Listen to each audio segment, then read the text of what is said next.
Hello, my bookie friends. I have the new Alex Michaelides, I think that's how you pronounce his name, book, The Fury. And this was kind of fun. They sent me with the ARC, they sent me like a little promotional item. And so that's always really fun. It was like a little notebook as sort of featured in the story, and then when you open it, it's got a recording in it, so I will show you that. Yeah, I love a promotional item with a book. I just think it makes a little bit more fun, and I think this author, his books are always very sort of talked about and either loved or hated or that kind of thing. So The Fury is about an English former movie star called Lana, and she invited her friends to her private Greek island each year to escape the long, dark British winter. And Elliot, our narrator, and her closest friend, tells the story of the last trip to the island where a murder took place during a furious gale that cut them off from civilization. So he tells us that while there is a mystery to be solved in the pages of the book, more importantly, there is a love story.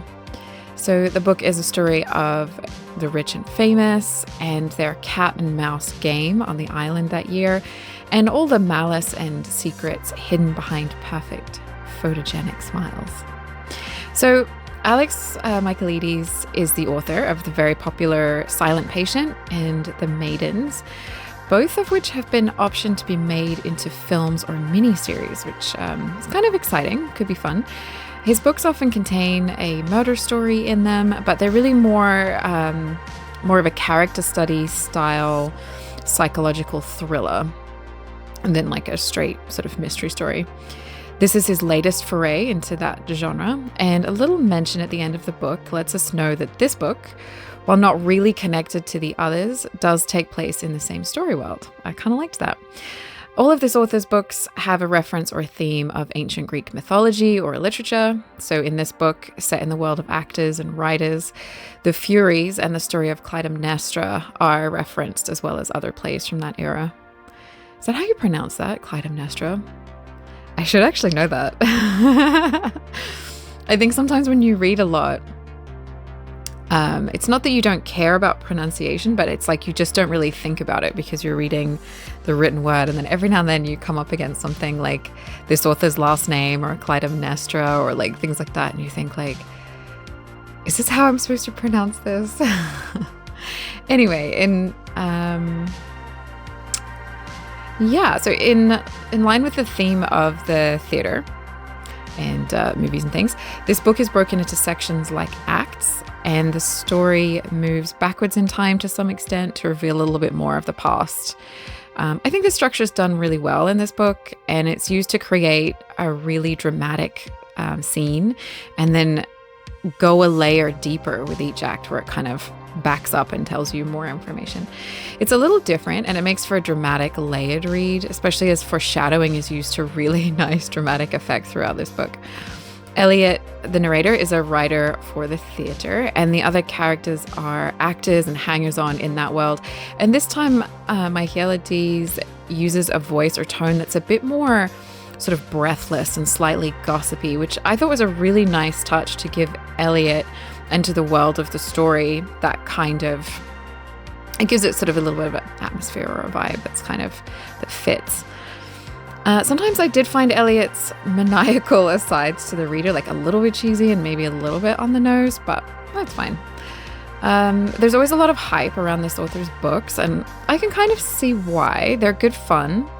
They start out pretty quickly with an interesting premise, and for me, they're fast reads with twists and turns that make for an entertaining story. I think the themes of ancient Greek literature, and often his books sort of have a rarefied academic location or air to them. They lend these stories a sense that they're a bit smarter than the average psychological thriller out there. I think they're more entertaining than a lot of books in this genre, but I don't think his books have ever had a twist that I did not see coming, or that I didn't guess. So I don't mean to be harsh, but I do think they're not as clever as they think they're being. They can also have a few tropes that are overused, like Here we have an unreliable narrator. We see that all the time. The island location cut off by a storm. I mean, that's a scenario that comes up a lot in books. Personally, I like it, but it's not original anymore, you know? So these are not new concepts. And I will say, like, in this book, the author acknowledges a debt to Agatha Christie in his opening pages of this. And I think that's a smart move, because I think some people reading this would immediately be like, oh, it's like Agatha Christie. And he sort of tried to offset that by going like, oh yeah, that's intentional. Yeah, I enjoyed this book more than some other books in the same genre that I've read recently. It's a fun ride. It's a fast read. The locations and characters are kind of fun and interesting. So if you've read and loved this author's previous books, I think you'll be happy with this one. If you like If you like psychological thrillers, this is a fun one with some theatrical flair. As I said above, I did guess the ending and the twists in this one like pretty early on. I did this with his other books as well. So I would say, I think if you didn't like his previous books, or if you read a lot in this genre, you may not love this one. But on the whole, this is one of those books that gives you what it advertises: a twisting story, a fast plot, fun ride. I enjoyed reading it. Even if I did find it a little less clever than it wanted to be, I had a good time. And so for me, does what it says on the label. I'm happy with that. But yeah, thank you to the publisher for sending me an ARC of this one for review, because I always really appreciate that. And thank you for listening.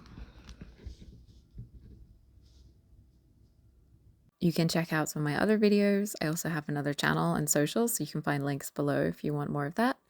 And if you want to hang out again, remember to like and subscribe. And you can always leave a comment, let me know what you thought, or let me know what else you might want to see. Thank you.